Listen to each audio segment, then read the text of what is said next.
You're listening to a Times Higher Education podcast. I'm Miranda Prynne, campus editor, your host for today.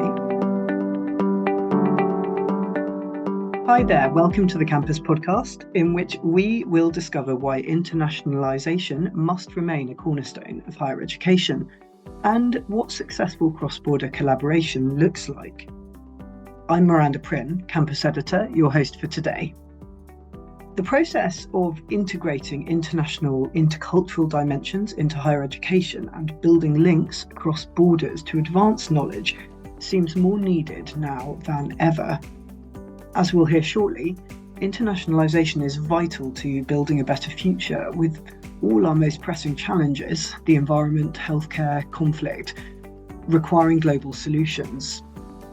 Proponents of internationalisation will point to its role in supporting innovation, soft power, and cross-cultural understanding. And yet, isolationist policies, visa restrictions, and increasingly strained diplomatic relations, notwithstanding a major funding squeeze on higher ed in many Western nations, are all working against the efforts of those dedicated to advancing international strategies. But as one of our guests on this podcast, Manuel Barcia, points out, academic leaders must not sit by and let internationalisation fall by the wayside. They must double down on efforts to support global research and teaching and find new ways to make it work. For this episode, my colleague Eliza Compton and I speak to two academic leaders in this area, both with a wealth of experience and knowledge, but both speaking from very different higher education contexts. One in the UK, where institutions are in dire financial straits, having weathered more than a decade of disinterest, sometimes verging on sabotage, from government. We'll hear how those working in universities should respond and where solutions might lie.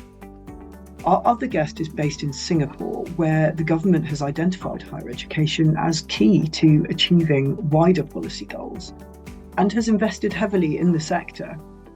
And as a country which places huge importance in positioning itself as a global centre, we hear how this is reflected in the work of one of its leading institutions. So, who are they? I talked to Manuel Barcia, who today takes over as the University of Bath's Pro-Vice-Chancellor Global after moving from the University of Leeds, where he was Dean for Global Engagement and Chair of Global History. Manuel himself first came to the UK as an international student after obtaining his undergrad degree from the University of Havana in Cuba, and he went on to complete his master's and PhD at the University of Essex and has gone on to build a lauded academic career in this country. Eliza spoke to Lily Kong, who has been president of Singapore Management University since 2019. She took the helm after 3 years as provost, and prior to this, she had held senior management roles at the National University of Singapore, including vice president for University and Global Relations. She is the first woman to lead an institution of higher education in Singapore. Lily is another former international student. She gained her PhD in geography at University College London. As we'll hear shortly, under her leadership, SMU has expanded its international presence with advisory councils and overseas centres and more. So let's hear from Lily. Hi, Lily, and welcome to the Campus Podcast. Thank you. It's a pleasure and delight to be able to participate. The theme of the episode today is internationalisation of higher education, and we're going to be taking a bit of a bird's eye view, looking at policy and leadership in an international context and drawing on your own background in geography and social change. To start with, though, I wanted to ask you a bit about international collaborations. So SMU has got links with the University of Pennsylvania and Duke, I believe, among other institutions, and under your leadership has launched centres in Jakarta, Bangkok and Ho Chi Minh City. How important is this international collaboration among universities and governments in other countries, in your view broadly, but also particularly for SMU? It's a topic that's very close to my heart. Of the many portfolios that I've held over the years in university management, the one portfolio that I held for the longest time was, in fact, in global relations. And it was a very happy and rewarding time. I firmly believe that universities do need to work together, whether it's across disciplines, across boundaries, geographical boundaries, cultural boundaries. And I believe that for a variety of reasons. From an educational perspective, such collaboration offers our students the opportunity to develop in intercultural understanding, to develop in the ability to see things from other perspectives. And in today's world, especially more so than perhaps at any other time, that is so critical and so needed. The ability to climb into someone else's shoes and to walk around in them and to appreciate that there are multiple logics to any one issue and that we should always be open to different perspectives. So from a student perspective, the collaborations just simply open up opportunities for students to expose themselves and to grow. But from a research perspective, I think it's critical too, because so many of the global and societal challenges that we face today require that we work together to find solutions, to find new perspectives to new challenges or existing challenges. And so, we talk so much about sustainability, environmental challenges, and so forth. And if you just take one example of that, when you think about transboundary pollution, for example, no solution can be resolved within the context of one single jurisdiction. And you really do need to work across boundaries to solve a challenge such as that. And to do that requires that universities work together in research to find new perspectives, possible solutions, and to find maybe not just academic knowledge, but also to take that into solutioning in terms of new innovations, new products, new services, new business models.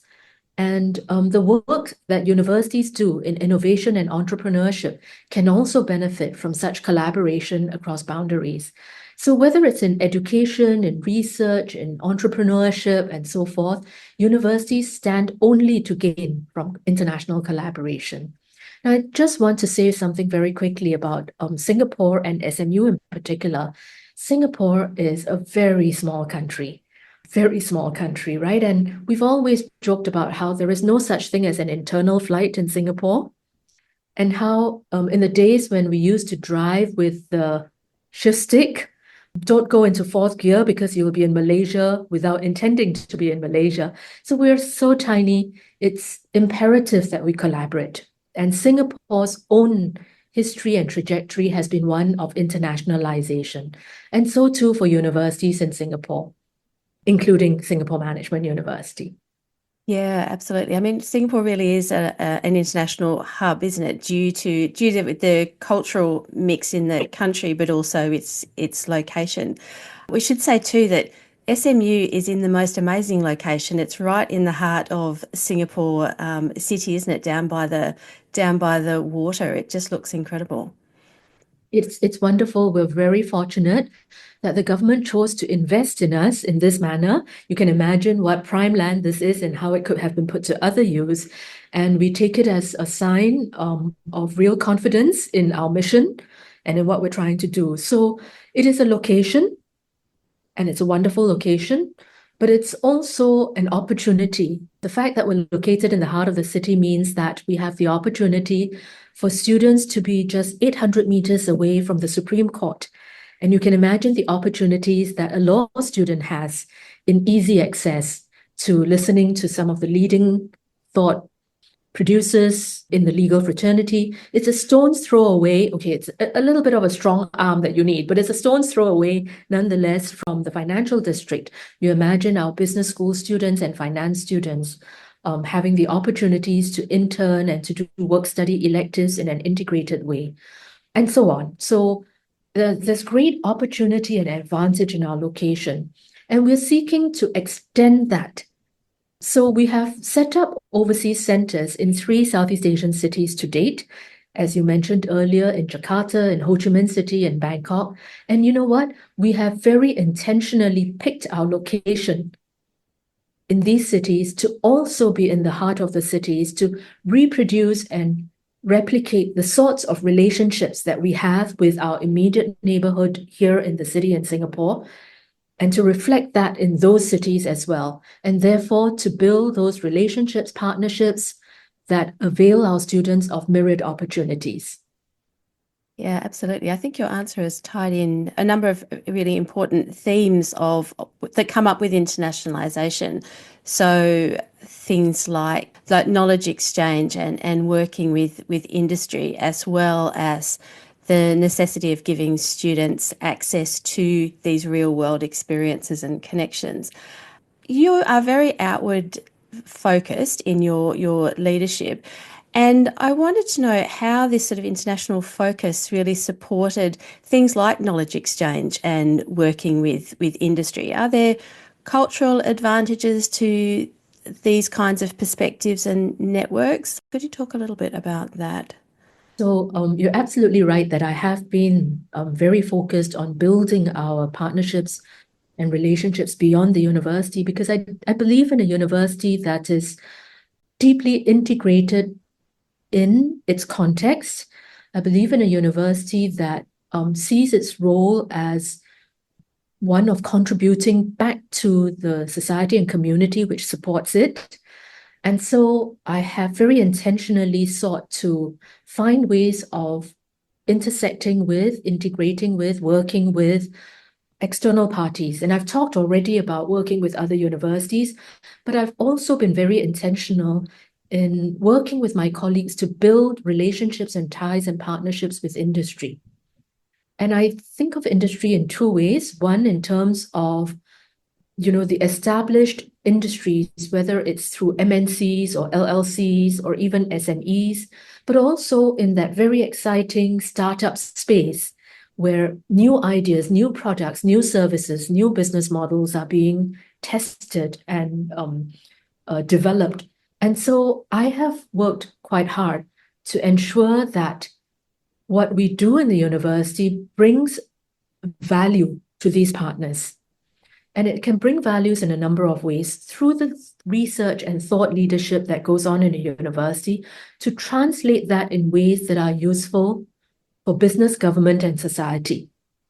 And so while research leads to publications and citations and all those things that academics are very used to, I very much hope and am leading the university in a direction where we also say, let's pause a little bit. While all this good, rigorous depth work that is conducted in depth is fantastic, how do we translate that for business, government, and society? And so we are in the process of developing a framework, a pathway that recognizes colleagues whose work actually make a difference to policy, that makes a difference, whether it's business policy or government policy or urban policy, but also makes a difference to practice, that also brings new insights into how existing practices might be rethought so that some aspect of business, government, or society, or environment can benefit from the insights of universities. So what we do would be to ensure first and foremost that our colleagues are incentivized and see the benefit of such work. Secondly, to work with external partners to find those areas that matter to the external partners and to us in academia, so that the work that we do can be translated in ways that are meaningful. We're also looking for partners who would walk the journey with us. So, for example, if a particular industry partner is very interested in, say, biofuels and how to think about that, we're not a science university, but if you want to get into biofuels, you need to understand, the business models that will make it work. So how can we contribute to that? And so finding the partners, curating the areas that matter, incentivizing colleagues, providing the platforms for interaction, these are the sorts of things that I think as a university we can do to support and encourage. Yeah, absolutely. And I'm assuming that these are international partners as well as businesses based in Singapore. Very much so. So what we've done in the last 7 or 8 years now is we've established what we call international advisory councils, one in each of 7 countries in the region, mainly Southeast Asia. And these are made up of some of the really leading business people, industry titans, and we work with them. They advise us on trends and directions in their countries.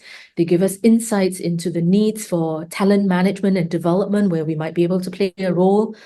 They offer opportunities to our students for internships, and we work with them on translating some of the research in the university in ways that are useful to their industry. Yeah, that all sounds really interesting and obviously very important, given that so much focus on the value of universities seems to be working with industry to make sure that graduates do actually have the skills that they need when they come out. And a lot of that involves being able to look into the future, given that, trajectory of study can be anything from sort of 3 to 10 years, I suppose, if you're doing a PhD.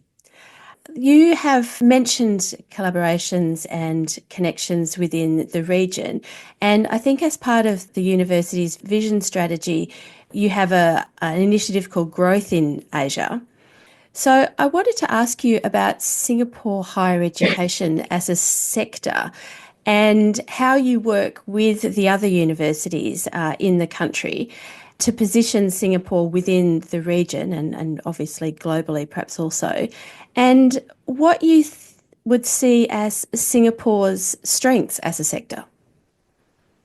So I would say that we have 3 strategic priorities that we've been working at for the last 3 years.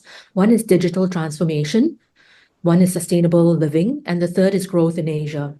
And with the growth in Asia focus, we don't mean for it to be a navel-gazing kind of focus on Asia itself. Indeed, we see this as an opportunity to think about global Asia, which is that even while we are interested in and working very hard and intentionally on building relationships within Asia, even while we're interested in contributing and understanding to and perspectives to Asia's growth, we're also very cognizant that we are an interconnected world. And so we're very much interested in seeing how we might be playing our part in being a gateway to Asia. So as an example, if we think about growth in Asia, and for some years now, people have talked about this century as potentially the Asian century. If we think that offers opportunities to those from other parts of the world, might SMU then be a role through which we can be a gateway?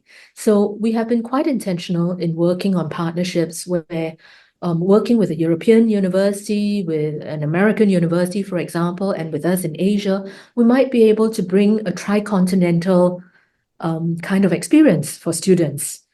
And so just as an example, we've worked with the University of North Carolina in Chapel Hill and Copenhagen Business School and ourselves in a tripartite partnership that brings students in the business school together so that we serve as a gateway to Asia for students from the other universities to come and experience Asia and learn about Asia. And they in turn are gateways to Europe and to North America as such. And so that growth in Asia priority should be seen as a kind of global Asia, interconnected Asia approach to things.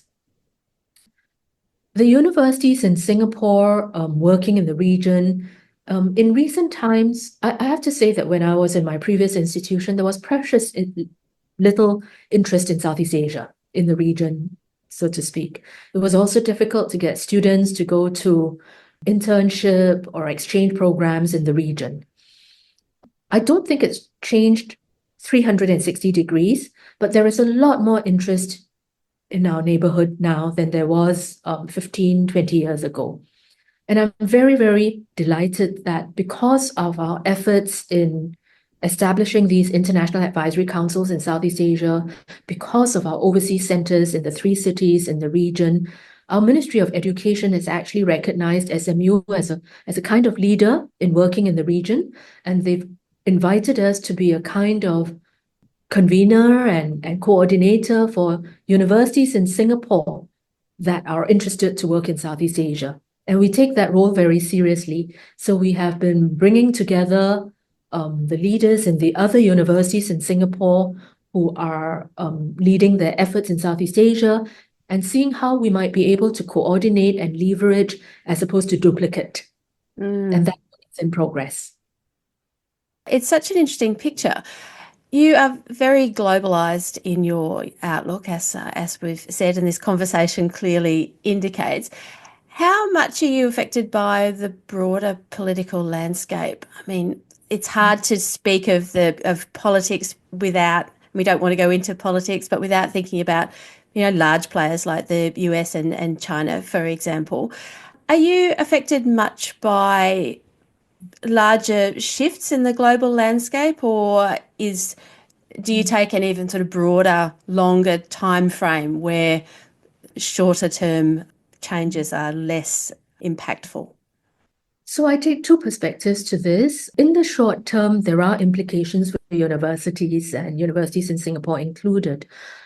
Just to say that, with some of the challenges that we face, we are actually possible beneficiaries of that as universities in Singapore.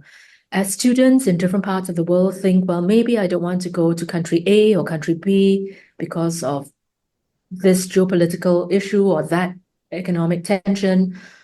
Singapore is a natural place where people think of as a stable country, consistent, where there is a lot of value placed on education and generally high quality education. And so in that respect, if one were to see some silver lining in some of the challenges, then those are indeed silver linings for us.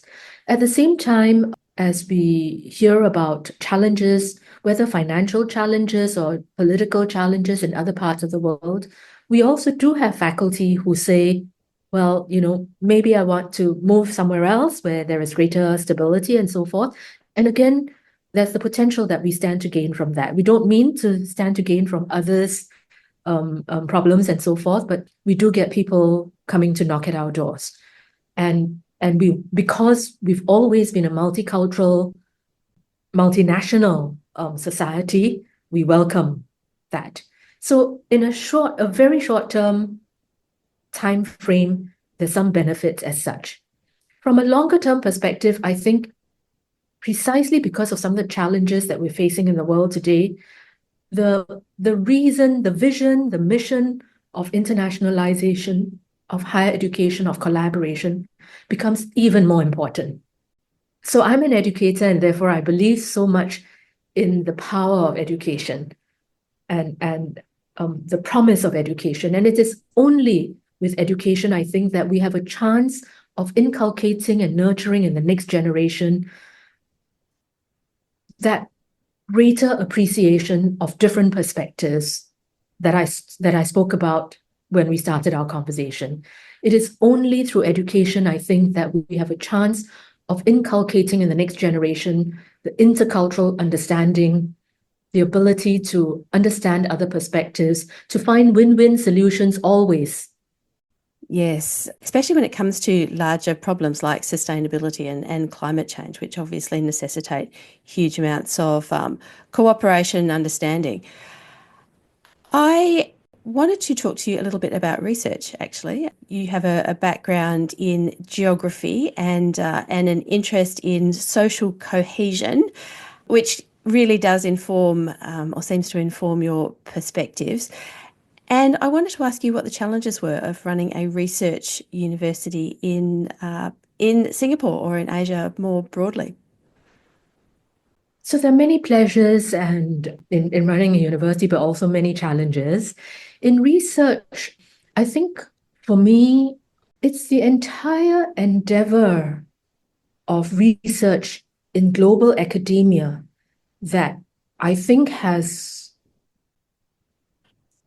faces some challenges. They're not unique to Singapore nor to SMU, but because we are so integrated globally, that the ethos and the practices of research in many parts of the world inevitably impact on how we take an approach to research as well. So in recent months, I've had the great honor of delivering a series of lectures named after our late president of the country, S.R. Nathan. And I dedicated my third lecture entirely to research. And some of the malaise, shall I say, of what's going on in the research world globally formed the substance of some of my talk. So the fact that, there is malpractice in research because of the pressures of publish or perish, the fact that people falsify data, the fact that researchers cut corners, part of that is a research culture that has developed in global academia that is about publish or perish. There is a fixation on metrics, and sometimes we forget why we do the research. So I remember years ago when I was at another institution, and I was on a promotion committee reviewing the promotion case of a colleague, and we asked, what are your hopes and ambitions if you were to be promoted? What would you want to do? Where would you want to take your research? And he said, I want to win a large grant. Right? Is this grant winning culture? Great. And we said, what do you want to win your grant in? And he said, I haven't thought about it. I'll think about it when I get to that. And for me, that is just things turned upside down, right? The reason why we do our research must be because there is a pressing issue that we see in the world out there that our perspectives are going to make a difference to. But what has it become? I want to do this research because I want to get a grant. I want to do this research because I want to publish some papers. I want to do this research because I want to get citation counts. And I think I run the risk of riling some people, but I think we lost our way if that's how we think about research. And so your question was about the challenges of running research in a university like mine in Singapore. And the challenges are because we're tied up in this global academia and the directions in which the world of research thinks about the value of research. Now, mind you, not everyone thinks like that. Not all universities have this problem, I think, but to different degrees. What I want to try and do is to try and shift some of our culture so that while these metrics of grant winning and publications and citations are important, they're important as markers of quality because your ideas are out there for competition, for rigorous review. But then what do you do with the ideas after that? Beyond publication, let's at least have some of us, not necessarily all of us, but some of us, take our work and translate that into the world of policy and practice. Yeah, absolutely. And comes back, I think, to some of the problems that I think you also mentioned at the beginning of your lecture series, which is that universities are having an image problem at the moment with making it clear what their actual value is to society, and maybe that's connected as well. And I do think that increasingly in different parts of the world, whether it's governments or industry, funding agencies, they will increasingly be looking to this impact contribution universities make. So I do think that is overall a good thing. Yes. Just as a final question, you wrote for us a little while ago in Campus about the mobility of an academic life. And from your perspective, how important is it for scholars to travel and work in other countries? I think that it's very important for scholars to travel, whether it's to work in other countries or for shorter stints. I leave that more flexible because I recognize that people have personal circumstances. But I do think that it's critical because it opens up minds, it opens up opportunities for collaboration, and it's very easy to exist within one's own context and be very caught in the thinking that goes on within that context. And they may be good thoughts, but there are, I think the greatest stimulation comes when we travel, whether it's as an academic or as an individual. The greatest stimulation, the opening of minds to different ideas, different ways of thinking about things, comes when you confront difference. And so I am an advocate for sabbaticals, where faculty take time to go overseas. So even if you don't work overseas for lengths of time, you spend half a year in a different context, and it really does stimulate new thoughts and new ideas. That sounds like the mission of higher education itself. Thank you so much for your time today, Lily. I've so enjoyed meeting you and having this conversation. I really appreciate your time. Likewise, thank you for the opportunity, and I've enjoyed someone willing to listen to me at quite some length. Thank you.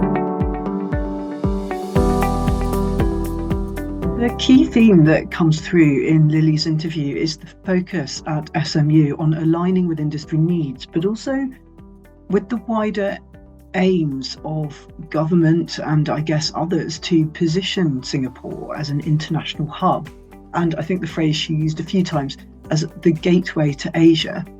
It feels like there is a very outward-looking approach in Singapore, which is so very different to what we're seeing in the US and to a lesser extent in other Anglophone nations. And yet many universities in these countries are working really hard to maintain their global links and, reputation and appeal. As Lily says, when faced with these rising geopolitical tensions and other challenges, the mission of internationalisation becomes even more important. Which brings us to Manuel, who also believes an international approach to higher education is an imperative. Hi Manuel, how are you doing? Not bad, thank you. Thank you for having me. Oh, it's great to have you here. Now, you are the second person I've spoken to recently for this podcast who is imminently taking up a new post at the University of Bath. So for the benefit of our listeners, what is the new job and when are you moving? So yes, I'm starting as vice-chancellor for global engagement on the 1st of May, just as Marcus is starting as DVC. And my job is basically going to be to look after the international engagement of the University of Bath in all forms and ways across the world. The university is, as you know, it's a top university in the UK, but it could be more international in many ways. So that's pretty much it. Yeah. Great stuff. Well, congratulations and all the best for the new role, which I'm sure will bring plenty of fresh excitement alongside the fresh challenges. But it also serves as further evidence that you are an ideal person to speak to about internationalisation in higher education, and in particular today, international research efforts. Because it feels like higher education is under attack in a lot of places in various ways. And perhaps this makes the need for cross-border working and pooling of expertise and resources even more important. And yet, perhaps it also makes it more challenging. So I know that you don't have a crystal ball, but I wondered where you see international research efforts going in the next 5 to 10 years. Yes, if I had a crystal ball, probably I would be playing the lottery. But for international research efforts, I really think that the geopolitical changes that we're seeing in the world right now, and they are happening as we're speaking, as you know, are significant enough as to have everybody worried. Mobility has been a problem for a while. Support for research has been a problem for a while, and even access to potential partners has become a problem. I mean, we are seeing at the same time, we are seeing boycotts, we are seeing more and more barriers to research through, export control, security concerns, that they are everywhere. The US right now is going back. I was looking at what David Lammy was saying a few minutes ago. US are going back to 100 years to establishing protectionist barriers. All of this is going to have an impact on how we can collaborate. Having said that, in my opinion, and this is something that I learned through the hard reality of Brexit, sitting and crossing our legs really is not an option. We need to find ways, we need to find options to allow us to continue to collaborate, because innovation happens in these spaces. If we don't bring people from different backgrounds and different countries, if you wish, and sit them down together to work together and to think and to collaborate, innovation really is going to stall, and we need it more than ever right now. If you look at everything that is happening, it's not just education, it's climate change, it's a million things. Yeah, That would be my take on this, really. yeah, absolutely. I mean, it feels very easy right now to focus on the problems, but you're absolutely right that really it's the seeking of solutions, Yep, that is the important thing, and that's where universities and the many talented and intelligent people working within them can help. yep. Just drilling down into the detail a bit, then, what to you characterizes a successful international research collaboration? What does Okay. it look like? Yeah, that's an interesting question, because obviously you have to define what successful means, and successful may mean different things for different people. As you know, there are universities that they are obsessed with rankings, for instance, different kind of rankings, and for them it's all about climbing these rankings and staying at the top. I do think that there are many ways of characterizing successful international research collaboration. In my opinion, there are KPIs that you can establish to decide this, but I think that there are a few aspects that they are common to all of them. For instance, to have a clear shared vision, to have a clear shared objectives as well, and especially decision making. To have, I don't know, steering boards, advisory boards in general. A joint governance is critical here, because if you don't do that, you actually may fall in an asymmetrical kind of collaboration that may not really lead anywhere. I have seen it over the years that some potential collaborations have fallen by the side, because of the lack of institutional buyout, and sometimes because there is not really enough complementarity on the research expertise and resources as well. Now, having said all of this, I do think, in my opinion, the first and most important thing is that both, thinking about two universities, but it could be more than two universities, or it could be beyond the university sphere. I think that having impact-oriented research, the kind of research that addresses current issues that are affecting people around the world is central to a good research collaboration project, but also to have a collaboration culture. And when I think collaboration, I'm thinking collaboration over competition culture is central. And one final thing that I would go remiss if I don't mention is that many collaboration projects among universities, they come to an end when the funding comes to an end. And this is a lack of hindsight, a lack of strategic thinking as to how to make these projects or these collaborations sustainable in the long run. So I really think these are some of the most important aspects around what I would consider a collaboration successful. Yes, that's a very good point on the funding, that someone could, or a team could put loads of work building something over a number of years, and then it suddenly sort of falls off a cliff, and Hmm. you just lose it all without proper planning. I just want to step back to your point about impact orientated research being perhaps a linchpin upon which successful international collaborations can be built. Yeah. Can you unpick that a bit and explain why impact orientated research is so important to make such collaborations work? Yeah. Well, listen, I am not in any form or way against blue sky research, curiosity-driven research. I really think that this is something we have lost in some way over the years, because there is a lot of research that is being done for financial purposes, and the allocation of funding sometimes goes to projects that are actually going to result in profits. And we are seeing this across the board, right? This is not a UK or US or Europe only kind of problems. In the past, and I say in the past because we are actually moving in the wrong direction, in my opinion, right now, there were funding bodies that they were very keen to invest on this kind of collaboration. And The Global Challenges Research Fund, for instance, in the UK was a classic example that we suddenly stopped in 2021, if I recall correctly. This is the kind of a fund that we want to put out there because it does address current issues. We have a work with universities in places all around the world, which addresses climate change catastrophes that are happening all over the world and how to avoid them. Or we are focusing on how AI is affecting all of us every day right now.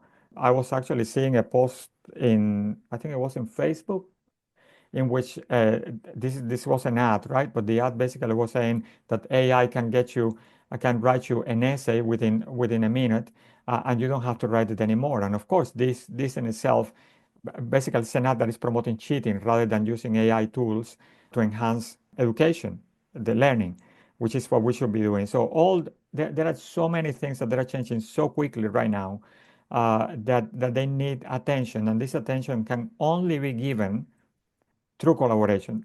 We need universities to come together to bring their expertise together because alone we are nothing, and try to resolve or to address and solve, present solutions to these issues, which is what you were saying before. This is our finding solutions, is to have a solution first state of mind when we are addressing research problems.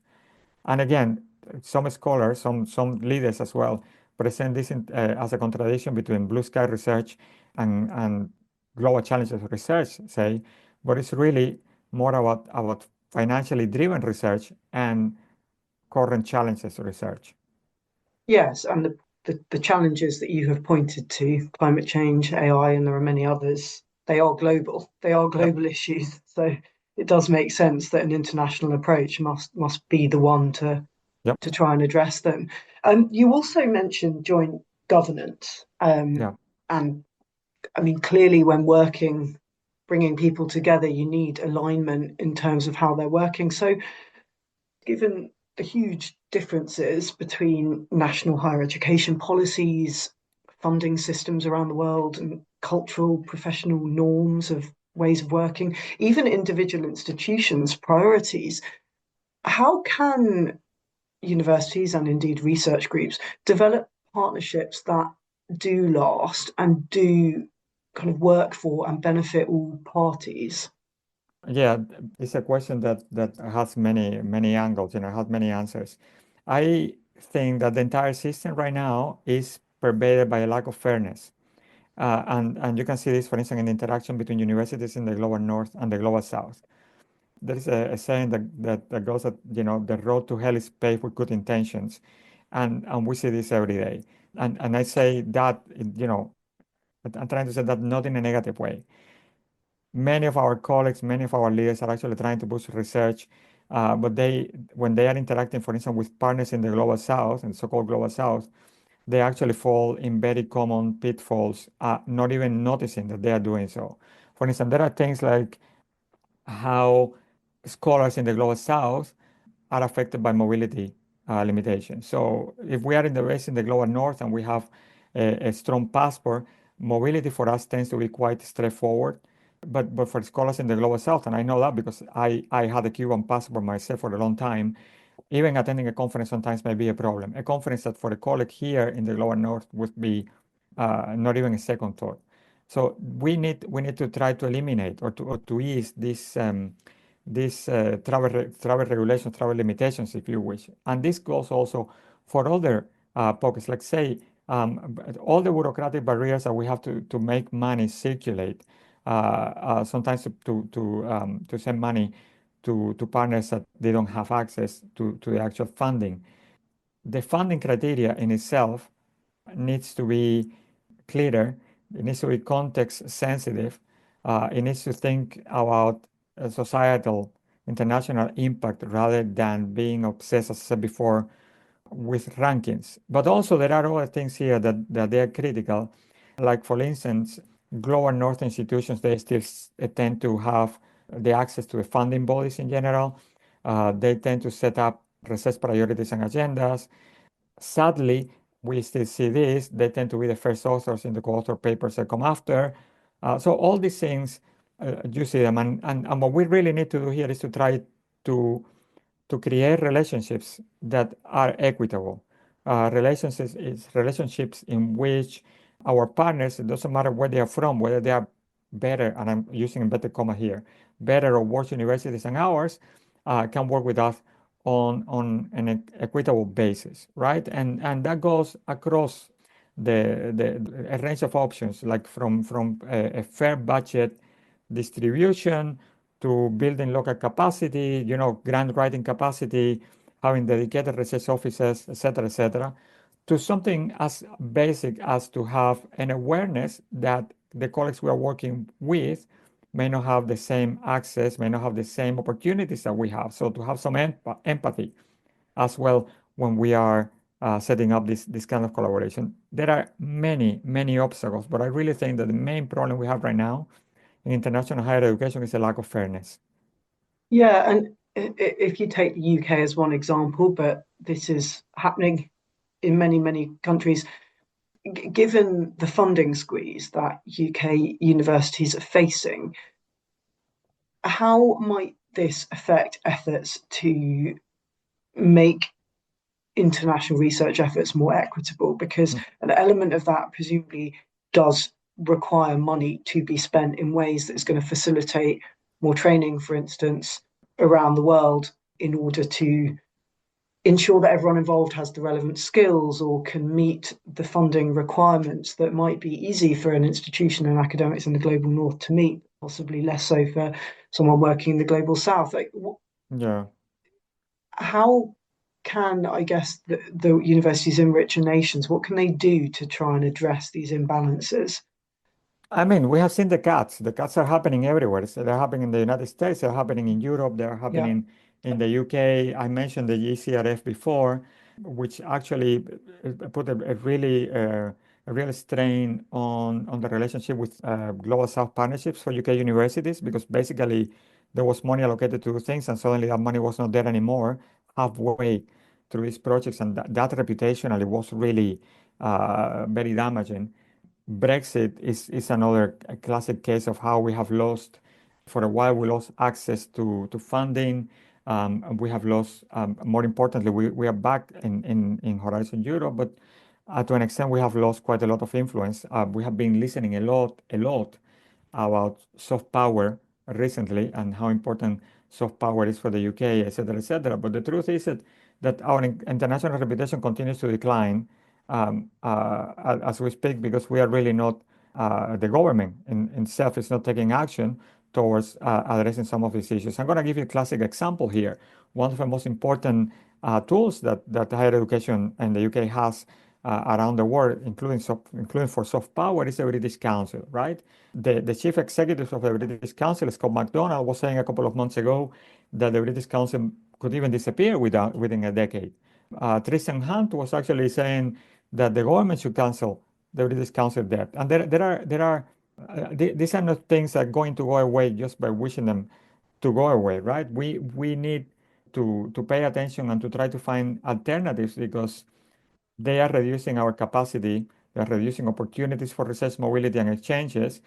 They are making visas more difficult for people. So all these raising financial pressures are putting a strain on collaboration. Now, having said that, and this is actually funny enough, is what I see the positive side here, and where the solution may lie, is that there are many other regions in the world where governments are actually investing in higher education, and they are investing in cutting edge research.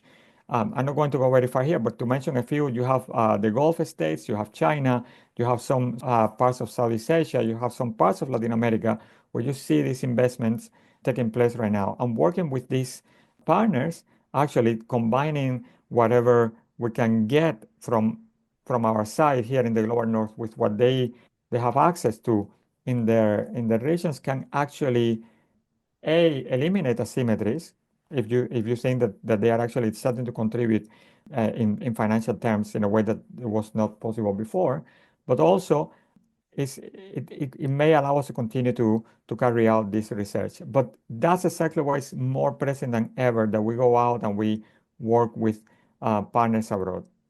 Yeah, the landscape of higher education, global higher education, I should say, is changing. And there are definitely areas where notably governments are really focused on it as a sector and wanting to grow it, improve it. You've pointed to some of them there, but it's interesting because what it will look like in 10 years' time could Yep. be very different. I just on this point of really lessons in how to really successfully manage an international collaboration. Leeds, where until now you have been working, has a notable long running relationship with the University of Pretoria, I'm Yep. sure, among others. I wondered if you could focus in on this partnership because I know it's one that you have been very engaged with and know a lot about, Yep. and explain what you think the key elements are that have enabled this to flourish, because there may well be useful lessons for others there. Yeah, sure. It's been a fantastic partnership. I was actually going to miss the Pretoria colleagues now that I leave Leeds. This is a partnership that started bottoms up. It started through to food security research with the FSNet Africa project that was led by my late colleague Stephen Banward. I have to say, the two universities started coming together around 2020, 2021. They signed an MOU in April 2021, and then this collaboration carried on and has expanded to other areas of the university, of the two universities. The partnership from the very start also received strong support from the two VCs in both universities, Tawama Coupe in Pretoria and Simon Botendijk at the University of Leeds. And in my opinion, I really think that what made this partnership so exceptionally good, it was that it was very adaptive, very agile, and it has continued to be so over the years. For instance, when COVID hit us, we set up a rapid response innovation fund that funded several projects in health sciences related to the epidemic and how to control it. But also, this is a project that has been put together with sustainability in mind, right? So from the beginning, the project has prioritized the formation of researchers, the formation of students as well. There has been quite a lot of mobility, and there have been quite a strong support financially from both institutions as well. The leadership, as I said, has always been involved. We have had academic exchanges. We have events that take place annually now in which we support each other. For instance, we have Africa Week, which is something that we do in both universities every year now in May. This year and last year, our Dean for Equity, Diversity, and Inclusion, Dr. Kendi Wantai, actually was the brains behind the whole operation and setting it up. So we have an ongoing partnership. But I have to say something with Pretoria. I think that I learned a very important lesson, and it has to do again with being fair and with setting up partnerships that they are really meaningful and not extractive, right? And it was that we have done this, and I think that goes for both partners, both sides of a partnership. We have always been engaging with each other on a listening mode.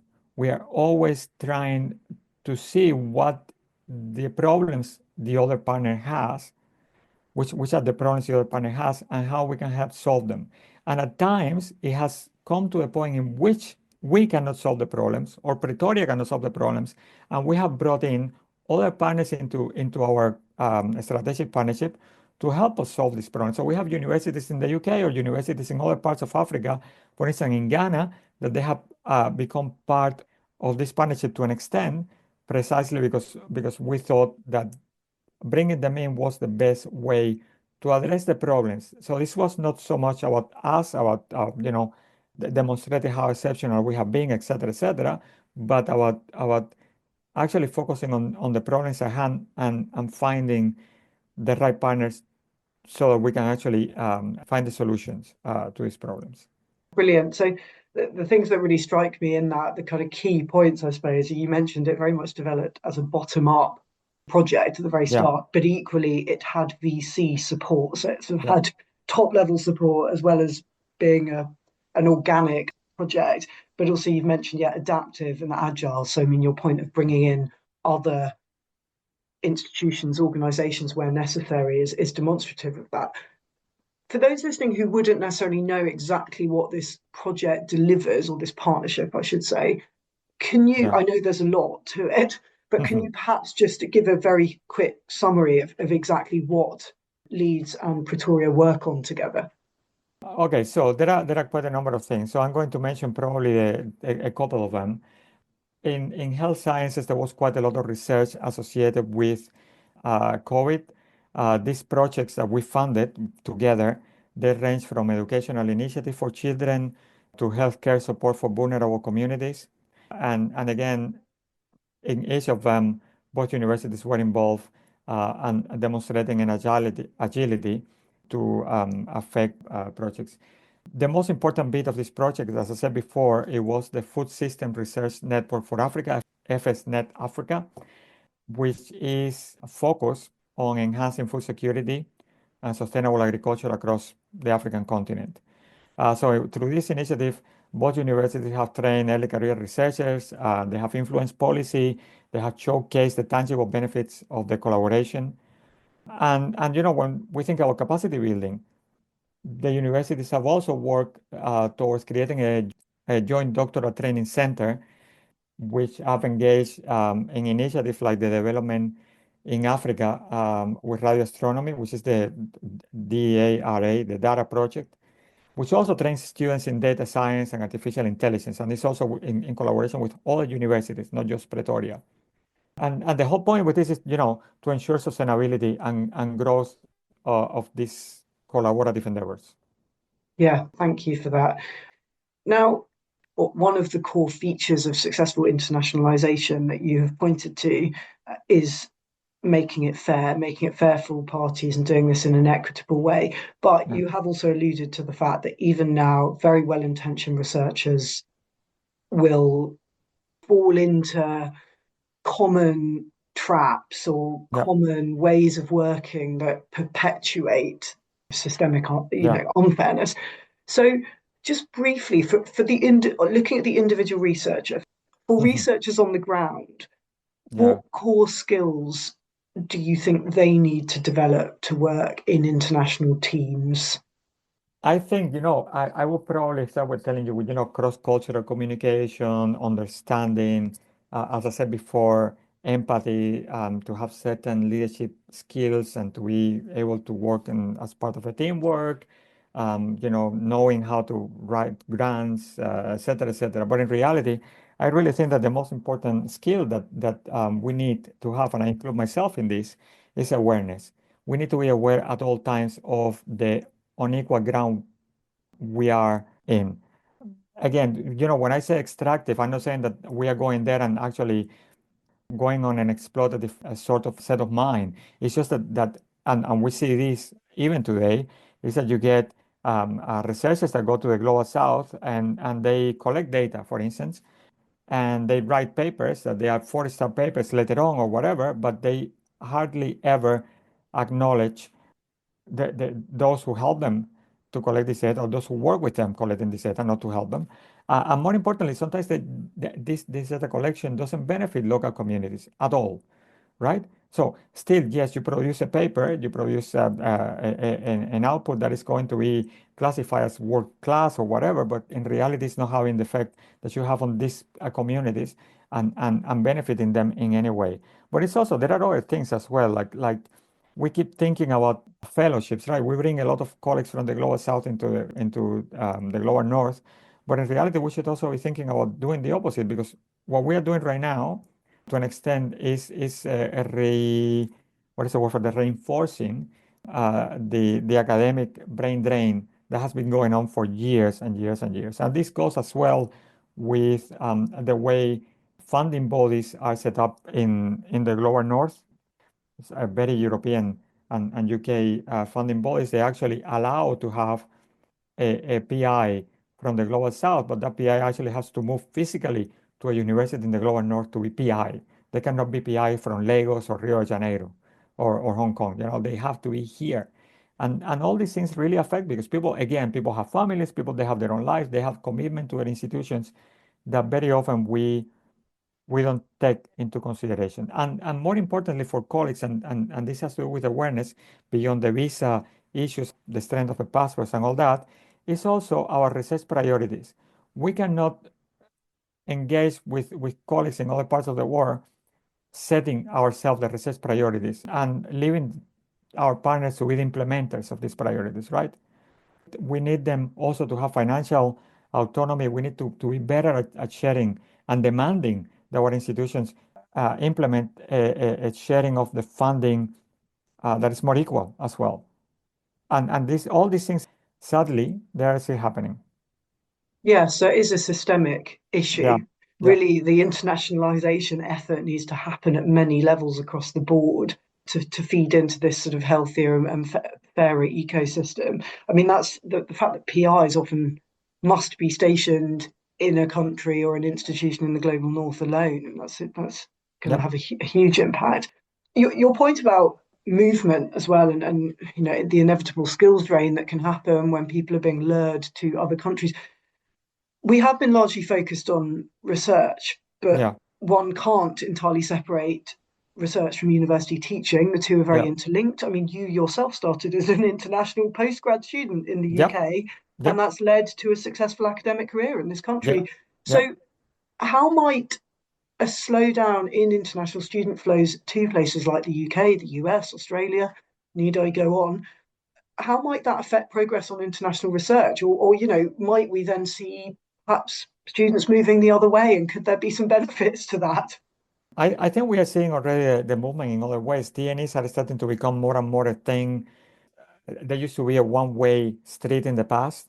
Now they are not so much. We are getting more and more students going abroad to as part of TNEs and other kind of work placements or study abroad schemes. I, again, because I don't have a crystal ball, I really cannot answer that question as well as I wish. But the reality is that having postgraduate students in places like the UK is a benefit. It's a financial benefit. We have seen that University UK International and University UK have made this clear with data many times over. They are a positive aspect of international collaboration. But as you say, people like me, I came to this country to do a master degree, right? And then I did a PhD, and then I have been teaching for many years, doing research for many years, contributing in many ways, including paying my taxes, of course. And this goes across the world, right? So most of the people who come, they go back to their countries, or they go to other places. They continue studying somewhere else.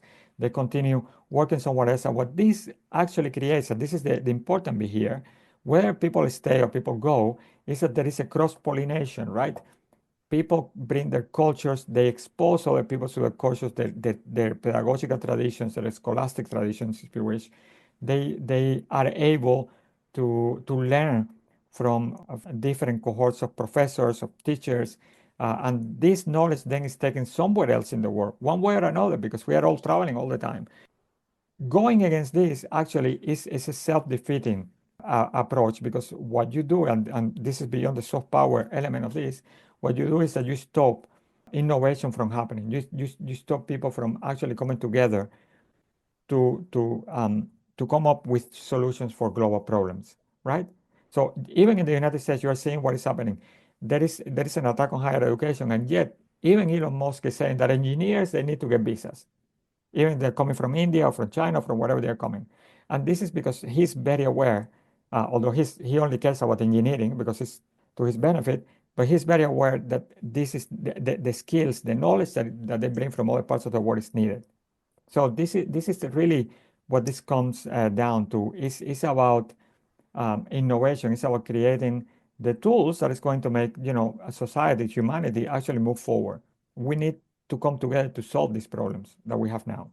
Yes, yeah, and that starts with education. Yeah, and to do so, I have to add ethically, because Mm, we have, as I was saying before, there is a lack of fairness, a lack of justice across the board. mm. So to emphasize the need for equity, diversity, inclusion, and ethical approaches to research, to teaching, is really important here.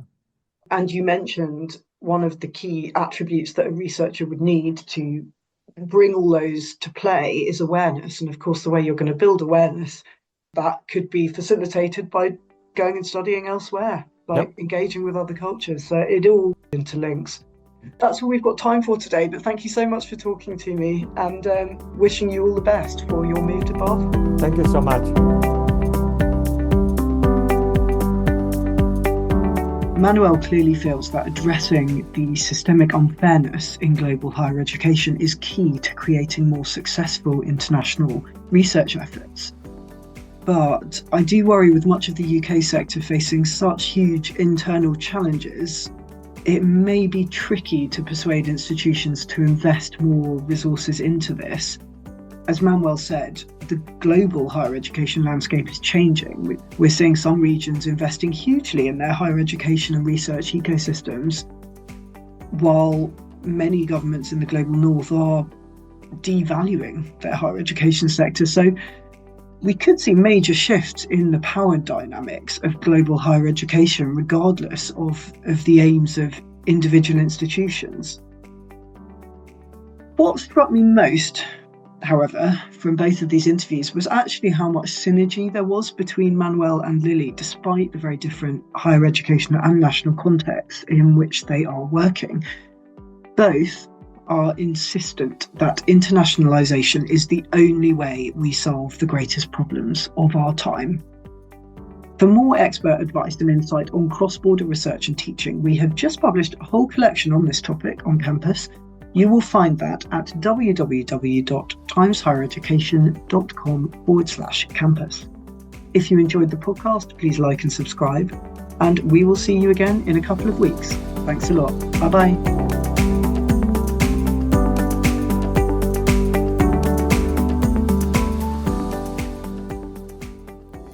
You're listening to a Times Higher Education podcast.